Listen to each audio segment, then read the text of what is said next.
Welcome to my channel. आज हम discuss करने वाले हैं कॉन्स्टिट्यूशनल बॉडी यानी संवैधानिक निकाय के बारे में।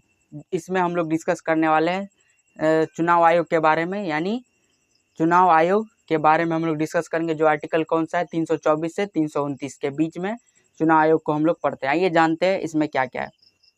चुनाव आयोग जो कि एक संवैधानिक निकाय है, जो कि कॉन्स्टिट्यूशनल बॉडीज है। आइए इसमें देखते हैं। जैसे इसमें मेंशन इन द कॉन्स्टिट्यूशन यानी वर्णन और इसका अनुच्छेद, ये क्या है। मान जैसे वित्त आयोग क्या है, एक कॉन्स्टिट्यूशनल बॉडीज है, जो कि आर्टिकल किस में हम लोग इसे पढ़ते हैं, आर्टिकल 240। और निर्वाचन आयोग किस आर्टिकल में हम लोग इसे पढ़ते हैं, आर्टिकल 324। और कैग यानी भारत के नियंत्रक और महालेखा परीक्षक, इसे हम लोग 148 आर्टिकल में इसे हम लोग पढ़ते हैं। और महान्यवादी 76। तो इसमें हम लोग आज डिस्कस करने वाले हैं निर्वाचन आयोग। निर्वाचन आयोग के बारे में हम लोग डिस्कस करने वाले हैं, जो कि किस आर्टिकल में है, आर्टिकल 324। आइए जानते हैं इसमें क्या है। निर्वाचन आयोग के जानने से पहले हम लोग इसकी डिफिनेशन के बारे में जानेंगे, इसमें क्या दिया गया है। आइए जानते हैं डिफिनेशन में क्या है। आर्टिकल 324 में दिया गया है, संविधान के अधीन संसद और प्रत्येक राज्य के विधान मंडल के लिए कराए जाने वाली सभी निर्वाचनों के लिए तथा राष्ट्रपति और उपराष्ट्रपति के पदों के निर्वाचन के लिए निर्वाचक और नामावली तैयार कराने का, और उन सभी निर्वाचनों के संचालन में जो है संचालन का अधीक्षक और निर्देशन और नियंत्रण, ये किसका कार्य है, एक निर्वाचन आयोग का कार्य है। यानी इसमें क्या क्या है देखते हैं। आइए इसमें संसद, सबसे पहले संसद, उसके बाद राज्य के विधानमंडल, उसके बाद राष्ट्रपति और उपराष्ट्रपति के पदों के निर्वाचनों और उनके निर्वाचन नामावली और उनके अधीक्षण और नियंत्रण, ये सारे किसके कार्य होते हैं, चुनाव आयोग यानी निर्वाचन आयोग के, ये निर्वाचन आयोग का ये कार्य होता है। यानी इनके चुनावों को देखना और इनके निर्वाचन संबंधी मामले को देखना, ये किसका कार्य होता है, निर्वाचन आयोग का।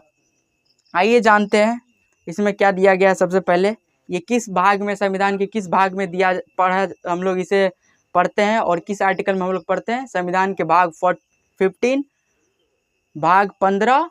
और आर्टिकल कौन सा हो गया हमारा, आर्टिकल 324 से 329।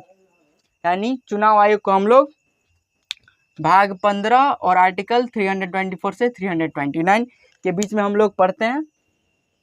आइए जानते हैं। ये जानने से पहले एक बार हम लोग समझते हैं हमारे देश में जो है लोकतांत्रिक व्यवस्था है वो किस तरह की है। हमारे देश में जो है अप्रत्यक्ष लोकतंत्र की व्यवस्था है, जिसमें क्या करते हैं हम लोग, एक प्रतिनिधि को चुनते हैं और वो प्रतिनिधि जो है सरकार को चुनती है और सरकार चलाती है। तो लोगों के द्वारा निर्वाचित सरकार, यानी हमारा डेमोक्रेसी कैसा है, अप्रत्यक्ष लोकतंत्र है। इसमें जो है लोगों के द्वारा निर्वाचित सरकार है। लोग किस तरह सरकार को निर्वाचित करते हैं, यानी अपने प्रतिनिधि को वोट के द्वारा, यानी मतदान के द्वारा जो है प्रतिनिधि को चुनते हैं। और प्रतिनिधि जो है लोकतंत्र में जो है सरकार बनाती है। यानी हम प्रतिनिधि को चुनते हैं, प्रतिनिधि सरकार को। यानी इसमें हमारा कौन सा लोकतंत्र है, ये अप्रत्यक्ष लोकतंत्र है। इसमें हम लोग डायरेक्ट रूप से भाग नहीं लेते हैं सरकार बनाने में। हम प्रतिनिधि और प्रतिनिधि सरकार को चुनती है। भारत में सबसे पहला चुनाव कब किया गया था, सबसे पहला जो है आम चुनाव कब किया गया था, 1952 में।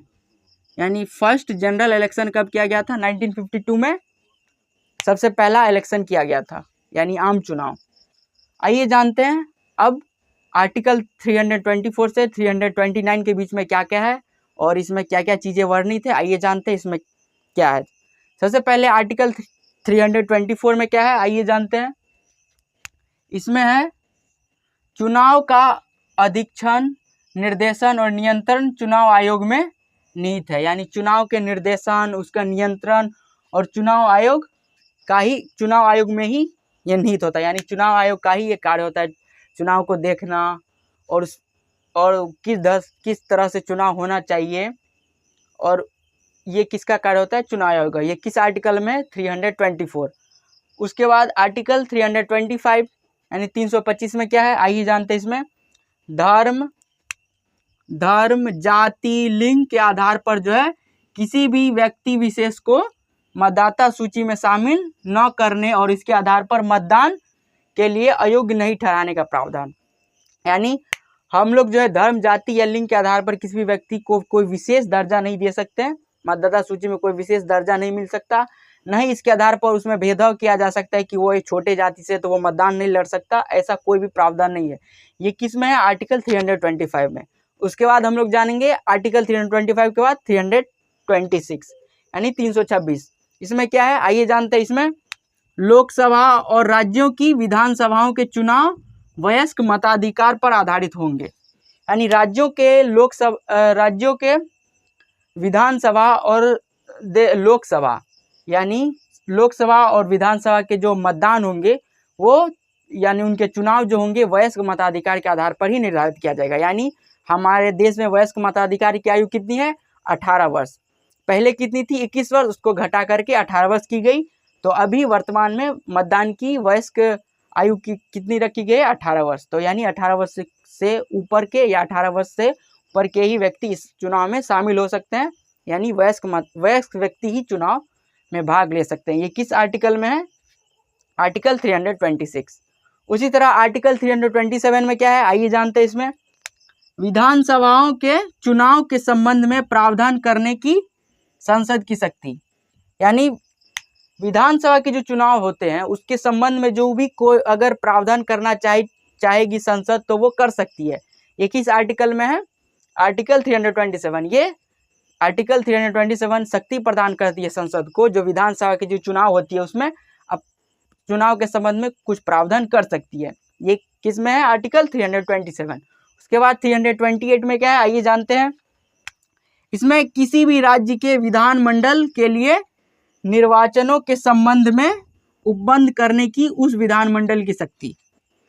यानी जिस राज्य में अगर मान लीजिए भारत में किसी भी राज्य में अगर विधानमंडल है, किसी भी राज्य के विधानमंडल के निर्वाचन संबंधी, यानी उस विधानमंडल में कितनी सीटें होनी चाहिए या उसके चुनाव निर्वाचन से संबंधित जो भी उपबंध है, यानी छोटे मोटे मामले, वो जो है उस विधानमंडल की शक्ति है। यानी उस विधानमंडल के व्यक्ति या उस विधानमंडल के लोगों के द्वारा उसे समाधान किया जा सकता है, यानी उसका परिवर्तन किया जा सकता है। यानी ये शक्ति किस आर्टिकल में दी गई है, विधानसभा को यानी विधानमंडल को, जिसमें विधान परिषद और विधानसभा दोनों आती है विधानमंडल में।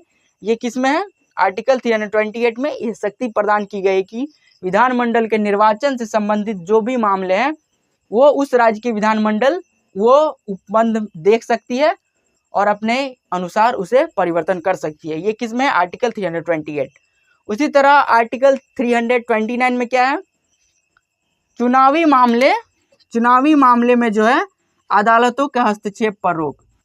यानी आर्टिकल 329 क्या बताता है, इसमें चुनावी मामले यानी निर्वाचन संबंधी जो भी मामले होते हैं उस पर जो है न्यायालय हस्तक्षेप नहीं करेगी। यानी न्यायालय जो है उस पर अपना कोई परामर्श या राय नहीं दे सकती, नहीं उस पर कोई कार्रवाई कर सकते, यानी उस पर कोई हस्तक्षेप नहीं कर सकती। यानी उस पर चुनावी मामले में जो अदालतों के हस्तक्षेप पर रोक, यानी अदालत के हस्तक्षेप पर रोक रखा गया। ये किस आर्टिकल के तहत कहा गया है, आर्टिकल 329।